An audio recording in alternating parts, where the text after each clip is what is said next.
ఇది ప్రస్తుతం నేపాల్లో జరుగుతున్నటువంటి ప్రజా తిరుగుబాటు. ఈ ప్రజా తిరుగుబాటు జరగడానికి ప్రధాన కారణం నేపాల్లోని ఒక బాలికను మంత్రి కారు గుద్దింది. ఆ బాలిక చనిపోయింది. కానీ ఆ కారుతో గుద్దినటువంటి ఆ మంత్రిని ప్రభుత్వం అరెస్టు చేయకుండా వదిలేసింది. ఇది ప్రజల తిరుగుబాటుకు ప్రధాన కారణమైంది. ప్రభుత్వం పేరుతో, అధికారం పేరుతో మంత్రులు, వారి కుటుంబాలు పరిపాలనను అడ్డంగా పెట్టుకుని దేశ సంపదను మొత్తం దోసేస్తూ, దేశ ఆర్థిక వ్యవస్థను విచ్ఛిన్నం చేస్తూ, ప్రజా సౌకర్యాలు కల్పించడంలో విప్లవం అవుతూ, ఈ దేశంలో తమ సంపదను పెంచుకుంటూ జల్సాలతో వీళ్ళు బ్రతుకుతూ ప్రజల్ని మాత్రం నిరుద్యోగంతో, ఆకలితో వాళ్ళందరినీ కూడా వారి జీవితాలను వినాశనం చేస్తున్నారన్న కారణంతో వాళ్లు ప్రజల్లో భయంకరమైనటువంటి తిరుగుబాటు వచ్చింది. ఈ తిరుగుబాటును ముందే గమనించినటువంటి నేపాల్ ప్రభుత్వం అక్కడ సోషల్ మీడియాను నిషేధించింది దేశవ్యాప్తంగా.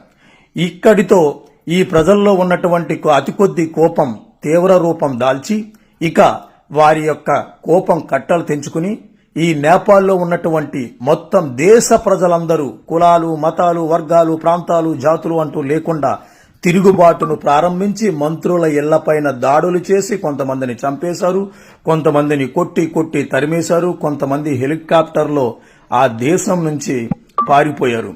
ఇది వారి తిరుగుబాటు. మరి మన భారతదేశంలో కూడా తీవ్రమైనటువంటి అవినీతి ఉంది.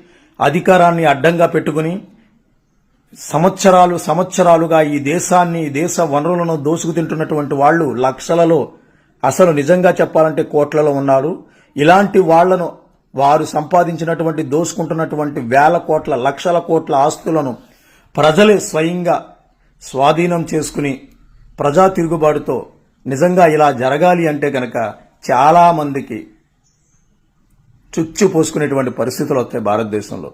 అయితే భారత ప్రజాస్వామ్య వ్యవస్థ చాలా బలంగా ఉంది. ఇక్కడ అలా జరిగేటువంటి పరిస్థితి రావాలి, ఉండాలని మనం కోరుకోవడంలో అది తప్పు అవుతుంది. ఎందుకంటే ప్రజాస్వామ్యాన్ని, రాజకీయానికి గౌరవించేటువంటి వ్యక్తులు మనం కాబట్టి.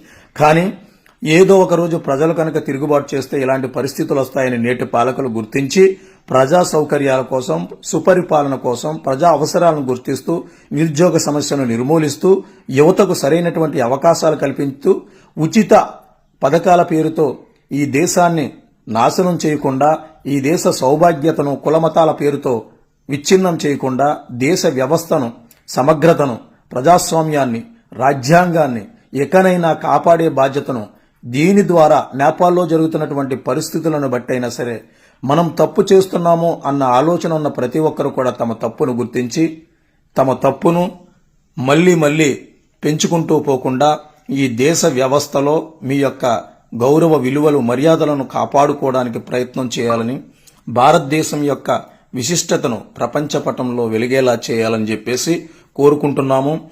ప్రజా తిరుగుబాటు అనేటువంటిది చాలా భయంకరమైనది. అది ఎక్కడ వచ్చినా అక్కడి ప్రభుత్వాలతో కూలిపోవడంతో పాటు, అక్కడి ప్రభుత్వ వ్యవస్థలు స్తంభించిపోవడంతో పాటు ఆ దేశ ఆర్థిక వ్యవస్థ విచ్ఛిన్నమవుతుంది అన్న విషయం మీకు తెలుసు.